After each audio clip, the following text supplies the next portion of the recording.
What's up mga kababayan? News that matters here. Dito sa video natin ngayon ay ating panoorin itong mga nagbabagang balita. Grabe itong makabuluhang mensahe na hatid ni Atty. Sal dito sa video na ito na kanyang winika na once na isinulong nila at mapatalsik itong si VP Sara sa kanyang posisyon bilang Vice Presidente, katapusan na rin ng bangag na administrasyon. Na ang gusto pala nilang mangyari mga kababayan talagang ma-disqualify itong si VP Sara sa pagtakbo sa taong 2028 na kapag pala na-impeach ito, kailanman hindi na makakatakbo sa anumang posisyon. Kung kaya naman ang narinig ng sambayan ng Pilipino ang balitang ito, marami ang hindi natuwa sapagkat ang sigaw ng nakararami ang mga Duterte lamang. Partikular na nga itong si VP Sara ang magiging pag-asa o susi para mawakasan ang kabangagan at pagnanakaw sa loob ng Malacanang. Tama nga naman. Pero bagong lahat mga kababayan, huwag niyo po sana kalimutang mag-like at subscribe para updated kayo sa mga uploads ko araw-araw. At yun na nga mga kababayan, kung kaya naman ang INC talagang sinusulong nila ang pagkakaroon ng kapayapaan sa loob ng gobyerno. At tayo namang mga ordinaryong mamamayan,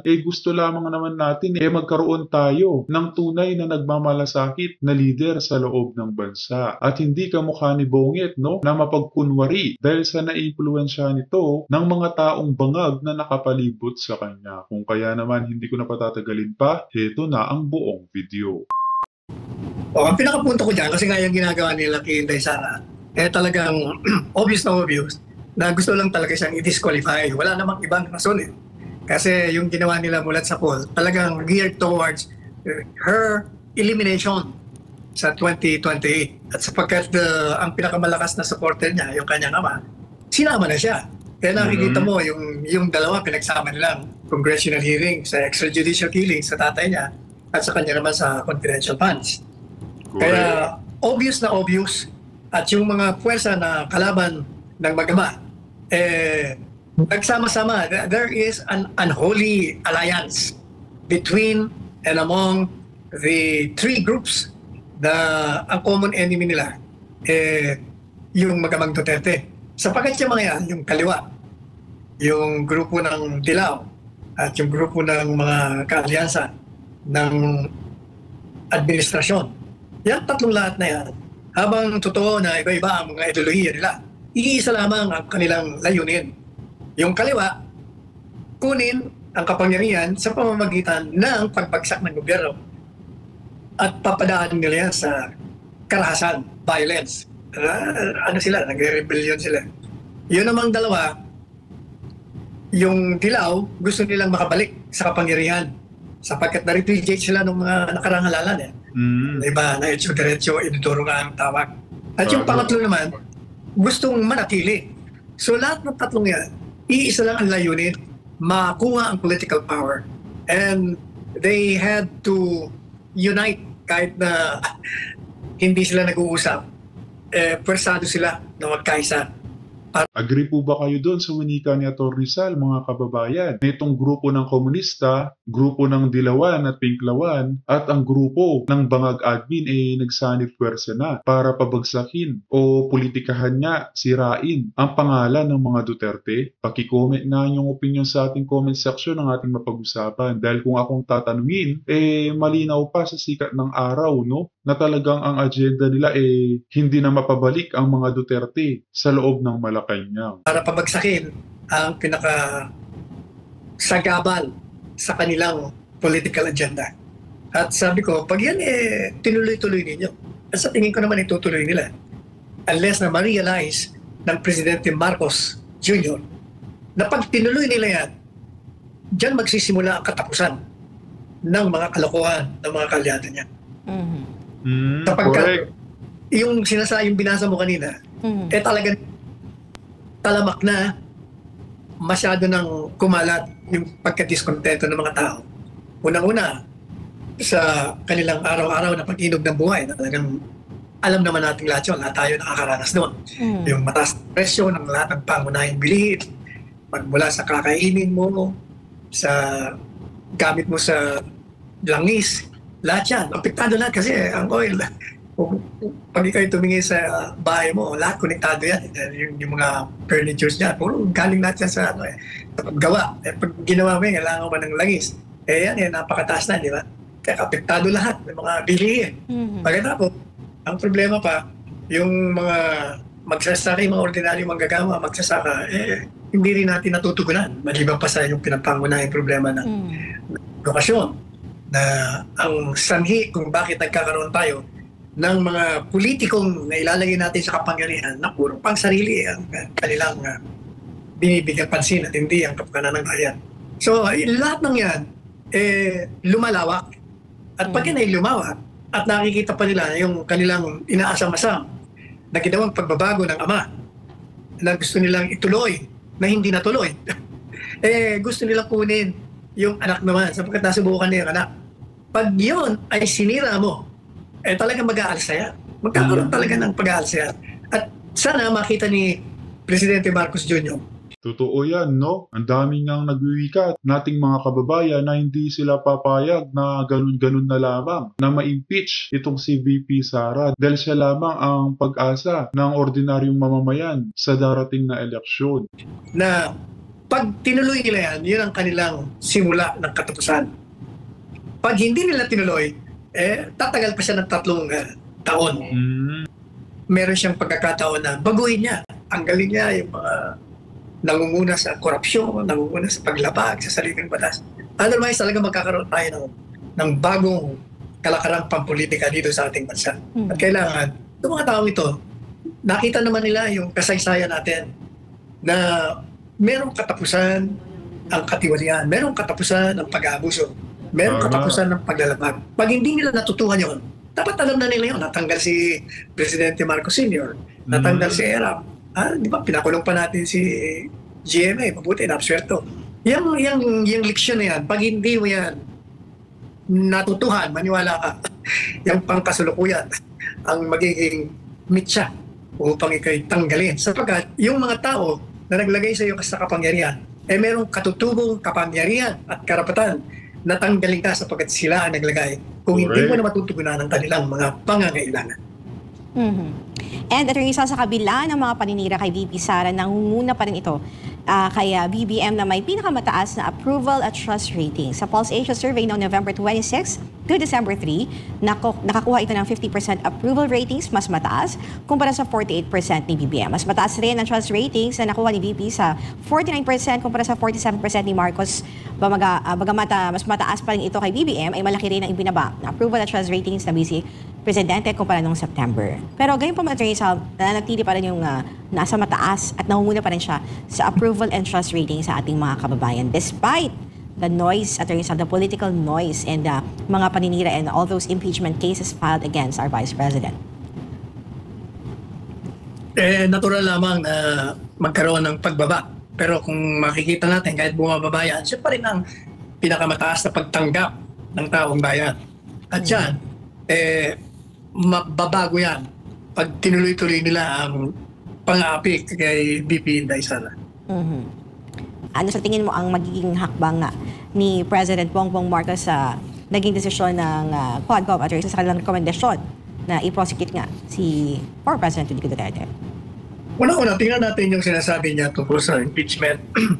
Alam po niyo, mukhang hindi nakukuha ng mga sumusuri kung ano talaga ang nature ng impeachment.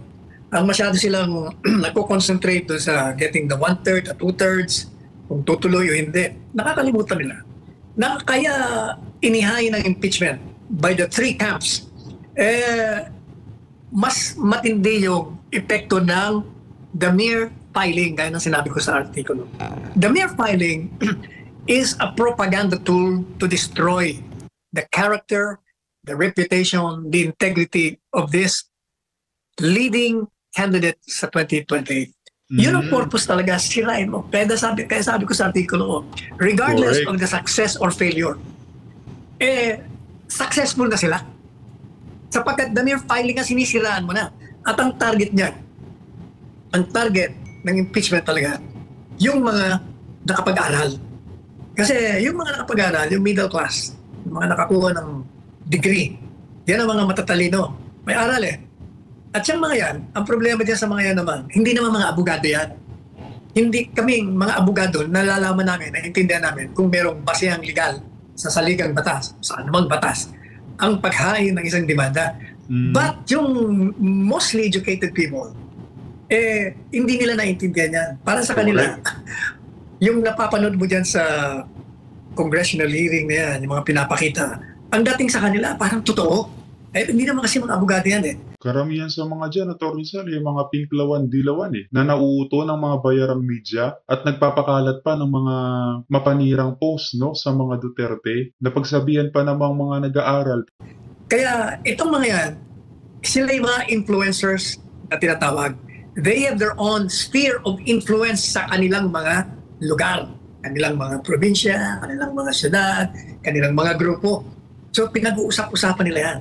Kaya makikita mo, bumabagsak ang rating ni Inday Sara. Kasi nga, marami naniniwala sa mga higher-ups. Pero sa masa, nahihirapan sila dyan. Hindi nila makuha yan eh. Yan talaga ang target nila. Hoping na since influencer sila, alam mo naman mga kababayan natin, walang aral, naniniwala sila kung sino ang kanilang mga bossing, kung sa asyenda yan, kung sa mga lupang malalaki, kung sino nagpapatakbo niya, kung sino ang ang papakinggan nila at papaliwanagan sila, susunod sila doon. Maliban pa sa sila ay susceptible, vulnerable sa mga ginagawang panunuhol, yung ayuda, suhul yan sa boto nila. Di ba? Yung bagay na yan ang hindi naiintindihan ng sumusuli. Na yung pag-file lamang ng impeachment, yun ay paninira na yun. Para nga itong si Inday Sara, hindi na paniwalaan at wag nang botohan sa 2028. Kung sila ay magtagumpay, ma-disqualify, Buti na lang hindi tayo napaaagos sa mga ganitong pawo ng mga pinklawan-dilawan na walang kaalam-alam sa nangyaring gulo o political games sa loob ng Malacanang. Tayo talagang nagde-deep research, mga kababayan, pinapanigan natin ang bawat sides ng istorya at hindi tayo katulad nila na umuupo na lamang umaamin sa mga napapanood natin. That's a good measure for them. Pero ang target talaga nila, siraan mo na siraan yan. Kaya lang, ang problema naman nila, pag yan ay tinanggal mo, may problema kang malaki dyan, gaya na sinabi ko. It will usher in the political upheaval. Political upheaval. Yan ang nakikita, gaya na sinasabi ni Atty. Sal, hindi napapansin kahit ng ibang mga kolumnista na kasama mo sa Manila Times. But before yan ni Atty. Sal, kasi nga, natalakay natin yung nakarang linggo yung possible impeachable offense na nagawa ni BBM na may kaugnayan sa US missile system na nandito sa bansa. Ang tanong na marami sa ating mga kababayan, Atty. Sal, maaari bang ihabla si BBM after sa kanyang termino? At syempre, kailangan may gumawa din nito, Atty. Sal. If ang tanong, sino ang maghahabla naman sa kanya? Di kung sino ang papalit ng gobyerno. At isa rin sa tanong, Atty. Sal, natin. Dapat nga, Atty. Sal, patalsikin na yung bangag. Nakakaya sa mga kalapit bansa natin na tayo usap-usapan sapagkat mayroon tayong presidente di umanong adik. Mga kabayan, kung patuloy daw tayo na magpapadikta sa Amerika, posible ba na tayo ang maging mitya ng gulo sa buong mundo considering na nandito ang base militar ng mga missile at uranium? Hindi tayo mitya. Ginagawa tayong pawn. Pawn lang tayo Talagang may dyan, ang Amerikano. Ginagamit lang tayo. Tayo naman nagpapagamit for the interest of those who hold power now. At dito sa video na to, mga kababayan, ating panoorin si Madam Maharlika na sana talaga matuloy na ang pag-aalsa ng mga kapulisan at kasundaluhan natin sa bangag na administrasyon na tama na, sobra na mga kababayan. Oras na para tayo magkaisa na patalsikin sa pwesto ang mga bangag. Hindi lang ang mga bangag, kundi pati ang mga magnanakaw sa loob ng Malacanang. Kung kaya naman hindi ko na patatagalin pa, heto na ang buong video. Ngayon, mga kababayan, galit na galit ang hanay na ito, itong mga nakausap natin na pinaparating sa atin na manindigan din daw ang taong bayan. Kailangan nyo lang daw silang sabayan o sabayan kayo. Ang sabi ko nga sa inyo, nanindigan na kami Sabi ko kanina, nasa EDSA na yung mga tao. Nasaan kayo? Ang sabi basta, Miss Marlica, mag-aalsa na raw sila. Baka mag-aalsa balutan. Sana naman doon kayo mag-aalsa balutan mula Pilipinas. Huwag nyo sana kaming paasahin. And I hope, mga kababayan, kaya nga, ang sinasabi ko sa inyo, yung ginawa nila kay Colonel Grijaldo ay tinanggalan nila ng karapatan. Hindi lang basta-basta tinanggalan, niyurakan nila yung pagkatao, nilabag nila yung batas Tinanggalan nila ng dignidad dahil sa kahayupan ng UWAD committee na yan, na yung mga hinayupak na yan ay mismo ay manggugurgur. Katulad ni Paduano na membro ng Alex Bongkayaw Brigade, na ang ginagawa, mayroon ako nabasang article na may certain, I forgot, mayroon siyang alias na ginamit, na may warrant of arrest daw yan, alias daw ni Paduano yon, and yun ay hinahunting ang taong yan. Pero according to that article, na scan ko lang actually, si Paduano daw yon. So kung i-google nyo, i-research nyo kung sino yung mga Alex Bongkayaw Brigade na yan, sila ang gun for hire. Ibig sabihin, pumapatay, gumugurgur sila ng tao sa ngalan ng salapi, kay negosyante, politiko, or whatever. Grabe. Imagine mo, hindi natin alam, nandiyan ngayon sa Kongreso, ba't hindi siya binoto ng bayan? Through party list. Di ba? Pumatay, gumurgur ng tao itong grupo niya. Kaya no wonder, di ba, sinisindak-sindak si Congressman Marcoleta, binubuli-buli niya kasi sanay siyang gumurgur ng tao. Kung yung grupo na yan ay gumugurgur ng tao, baka nung time na yon, kung walang camera, baka ginurgur niya si Congressman Marcoleta nitong Paduano na ito. Diyan magkakatalo, Madam Maharlika, hindi papayag ang mga Iglesia ni Cristo na ganun-ganun na lamang ang gagawin kay Congressman Marcoleta. Hamunin na ang lahat, no? Wag lang ang mga miyembro ng Iglesia ni Cristo. Di ba? Bangag Marcos, parang sino yung sabi ni Mia Lambat. Yun na nga, ang ginagawa na kay Colonel Grijaldo ngayon, na may nararamdaman, hanggang ngayon nakakulong dyan. My God, mga palangga, sana talagang totoo yung sinabi ng ating puting ahas na sila ay mag-aalsa na. Mag-aalsa, mag-aaklas, o kung ano pa man. Imagine mo, itong mga buwaka ng inang to, katulad ni Barbers, na nasasangkot din ang kanyang pamilya sa illegal na pulburon. Di ba? May mga article yan na lumabas na sangkot sa illegal na pulburon. Dahil naglabas yan, tinatakot tayo, sinisindak ang mga vloggers, nakakasuhan. Nakasuhan, ipapatawag. Wala nang kayong batas sa Pilipinas. Kaya kung kailangan mag-aklas yung mga nagsabing mag-aklas, hindi ko kayo pipigilan. Mag-aklas kayo kung gusto ninyo. Kung sukang-suka na kayo sa ginagawa ng gobyerno ninyo, o unless gusto nyo ng pulboronic, may article. Ito na yung larawan ngayon. I think in Cebu, mayroong 15 years old na ginahasa. Ng 15 katao, tama ba ako? 15 katao? Mga addictus, benedictus yung mga yun. Hindi gagawa ang mga kabataan na yan, o middle age, ano na kung ano yung mga edad nila, na manggahasa ng 15 years old. Pagpasapasahan nila kung nasa tama silang kaisipan. Bakit po nangyayari ang mga krimen na ganyan? Bakit? Kasi epekto yan ng pulbor. 13? Kitville, 13 ba? Okay, thank you for correcting me. Okay, I stand corrected din. Okay, 13 katao. Isa, dalawa, tatlo, apat, o 13 katao. Nakita nyo? 13 katao ginahasa itong batang ito. Ganon-ganon na lang. Meron bang pronouncement ang inyong Pangulong Bangag? Na hindi natin ahayaan yan. Na basta na lang ganon ang gawin sa mga... Grabe no mga kababayan, kung si Tatay Digong yan, baka inaksyonan niya na. Nag-pronouncement na sa nangyari o naganap na balitang yan. Tapos ngayon siya pang minasama dahil sa nilipol niya ang mga addictus benedictus noong siyang namamahala. Pero ngayon, anong nangyayari? Ang mga adik malaya pang nakakagawa ng katampalasan na pati ang mga buhay ng mga inosenteng mamamayan ay nadadamay pa kamukha niyan. Ating mga kababaihan, may pronouncement ba ang gobyernong Bangag na addictus benedictus? Wala. Kaya sa susunod, baka mga anak nyo na ang mabibiktima dahil nagbabalikan na ang mga demonyo, nagbalikan na mga adik kasi adik ang presidente ninyo. Hindi lang siya basta-basta adik, authenticated na adik na Bangag dito sa Amerika. Kaya sila galit na galit sa akin. July, August, September, October, November, December, di ba? Kaya ang mga ginagawa nila, panggigipit, panghaharas, gusto tayong patigilin. Dahil kung totoong nagsisinungaling at fake ang ipinakita kong video na sumisingot si Bangag, kaya i-share nyo na, i-share yan ha. Sa Facebook, araw-araw ko sinishare yan, paulit-ulit. Bakit walang kaso ng, ulitin ko, tinatakot-takot ako ng DILG, NBI, PNP, DND, AFP, lahat sila, nakakasuhan daw nila ang nagpakalat ng video. Tinakot lang kayo sa Pilipinas. Pero wala ni isa. Ang sabi pa nila, mga kaputahan nila, makikipag-ugnayan kami sa Amerika. Hanggang ngayon, walang pakikipag-ugnayan dahil alam nila na makakalaboso si Bangag at abang-abangan mo Bangag pag si Trump na ang presidente. I'm telling you, Bangag, matatapos ang kadyutahan mo at baka hindi ka naabuti ng inauguration ni Trump. Kasi based on that message sa atin, ang tawag sa atin, tignan natin kung itong mga taong ito may paninindigan. Nasa inyo yan. Kaya sabi ko ako, sir, nandito lang kami. Diba? Nakikita namin yung ginagawa sa inyong mga kabaro ninyo. Hindi ako galit sa mga pulis. Si Colonel Grijaldo, pinagtatanggol natin dahil nakita natin kung paano siya abusuin. May pamilya ito, may mga anak. Imagine nyo, ganon ang gagawin sa tatay nyo, sa tatay ninyo o nanay ninyo, na basta-basta na lang.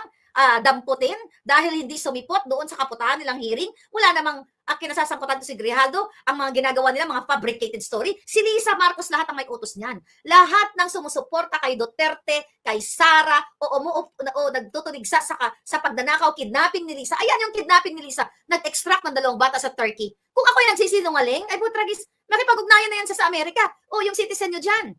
Sinasabi, kidnapper ako. Bakit wala? Isang taon ko na may sinasabi yan. Dahil kidnapper talaga siya. Kasama si Bangon Jr. Kaya kung merong ma-impeach, yan yung putang ng mga yan. Kaya tama lang yun. Yung sinabi ng ating puting jahas, ang sa akin lang, sana, tawag dito? Actually, may makakausap pa tayo bukas. Grabe nito. Hindi ko na muna papangalanan yung departamento, May nag-email sa akin, and this is very legit personality, na merong ibubulgar sa atin. Pero hindi ko na muna sasabihin kung anong department, baka maun siya, Baka harangin na naman nila. Pero grabe po talaga ang kahayupan na ginagawa ng hindi lang pagigipit, pangkukontempt, kundi pagdanakaw, pagkikidnap, pangsismagil, at lahat-lahat na. Kaya sabi ko nga sa inyo, mga kababayan, wala tayong reason bakit mapagod tayo. Kasi kung mapapagod tayo, panalo sila. Miyembro na mismo ng Philippine National Police, si Grijaldo, Colonel Grijaldo. Hindi siya kayang protektahan ng institusyon na kinasasakupan niya. Bakit naman siya poprotektahan? Kasabwat din yan. Yung chief niya at sila Lisa Canas, magkakasabwat sila sa lahat ng panggigipit sa taong bayan. Kaya kawawa kayong mga pulis kayong mga palanggako na mga bruskong-brusko, kung patuloy kayo magpapauto sa inyong presidenteng adik. Bulag ba kayo? At yun na nga mga kababayan, narinig natin itong mga nagbabagang balita na dala nila Atty. Sal at Madam Harlika. As always mga kababayan, kita na lang ulit tayo sa ating next vlog. Huwag niyo po sana kalimutang mag-like at subscribe para updated ka sa mga uploads ko araw-araw. Maraming po salamat mga kababayan, ingat and God bless.